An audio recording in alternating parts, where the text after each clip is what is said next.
Hey, how are we doing today? One of the questions that I get occasionally is, hey, should I be doing this annuity? And should you consider an annuity, I guess is the best title for this. And I'm going to start it on a mean note, and I'm sorry. And for the insurance agents out there, I'm really sorry.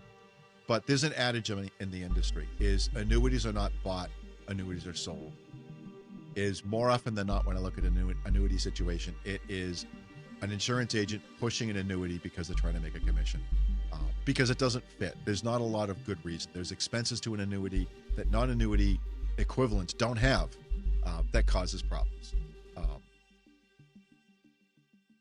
I had a situation just recently, a couple of weeks ago, that a client, about 4 or 5 months ago, we were going over his portfolio. He owned this old life insurance policy, and it had a substantial cash value in it.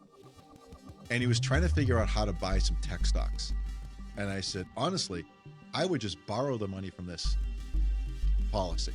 I said, invest in the tech stocks. You don't need the insurance.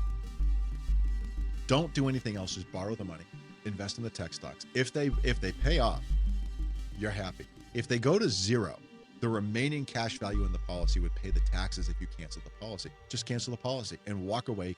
You didn't lose anything because it's not money you were considering. And you didn't get, you may gain. It may make some money for you. And he reached out a couple of weeks ago and he said, hey, I called the New York, the guy down in New York for the insurance. And he sent me back this whole proposal of, instead of taking the money, I should take that money and do this and do that and buy these 2 annuities. And he couldn't really give me a good answer. He was giving me an answer that was, the guy gave him the answer. And it didn't take me very long in a quick email back to explain and go over, yeah, this isn't working. This is not effective for you. It's not going to make you more money. You're better off just canceling the policy and buying these investments than investing there, because annuities are expensive. Even if you get a no-load annuity, it's expensive. And let's back up and go through what's an annuity. An annuity is an insurance type product. It's not insurance, but it has an insurance component. Is when you buy an annuity, the insurance company that sells it to you agrees that if something tragic happens to you and you die, they will pay a higher amount than what your investments may be worth. Maybe. Because of that insurance component, it allows the investments underneath to grow tax deferred, like putting money into an IRA.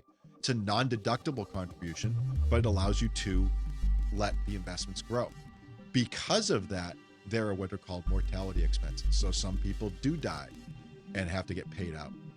And that's going to come from the rest of the policyholders. So there is an expense for managing it as insurance and paying the actuaries and things like that.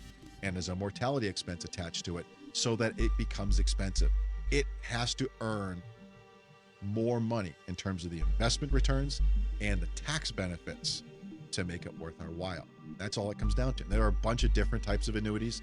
There's what's called immediate annuities. If you think about your parents or your grandparents, may think about it as, I have a couple clients that are in carpenters unions or electrical unions or plumbing unions, and they have their pension and their other savings account is called an annuity.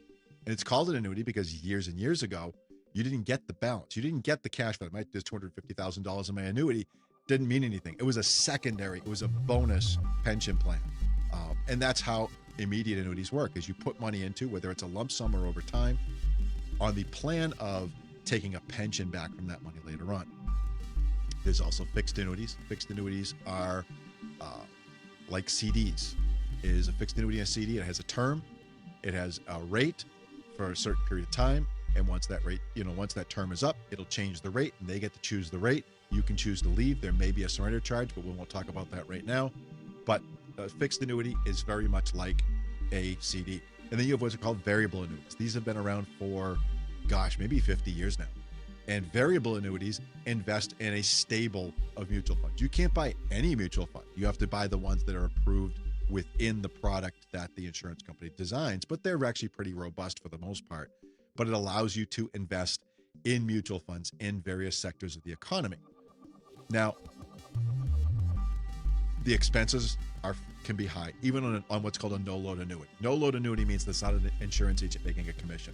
The commission is going to add to the expenses over time. So if you have a no commission annuity, you have no surrender charges and get it anytime you want, plus there's not the extra charges on a year-over-year basis, even still, you might pay an extra % a year just to hold the insurance open. So why would we do this? There's a couple of situations. If you're in a situation where you have a lot of non-IRA, non-401k assets, and you are looking for tax deferral, an annuity can be an option for that.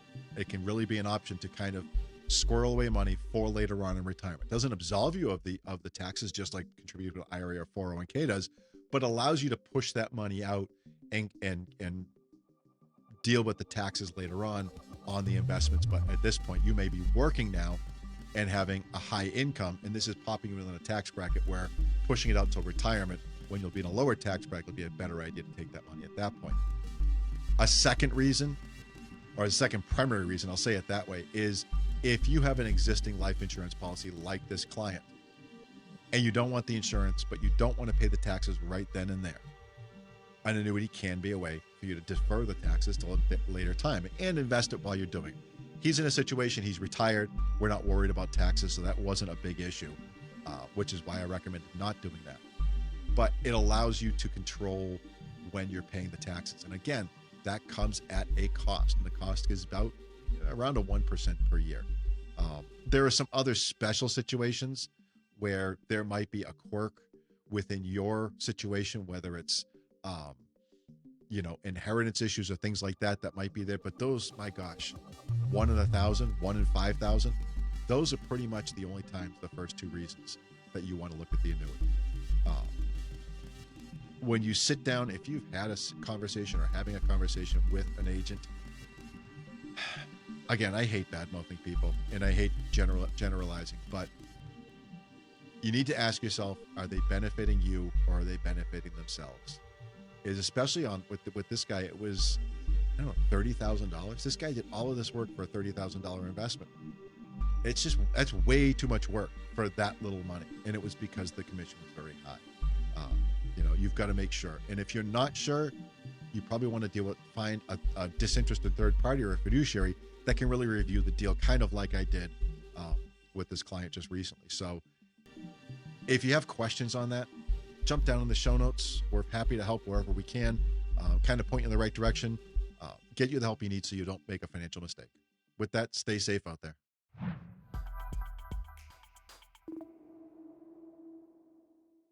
Thank you for listening to our podcast. Remember, the views expressed are not necessarily those of Successful Money Strategies. All content is for educational purposes only and should not be construed as an endorsement of any third party or their views, or as a solicitation or offer to sell securities or provide investment, tax, legal, or consulting services.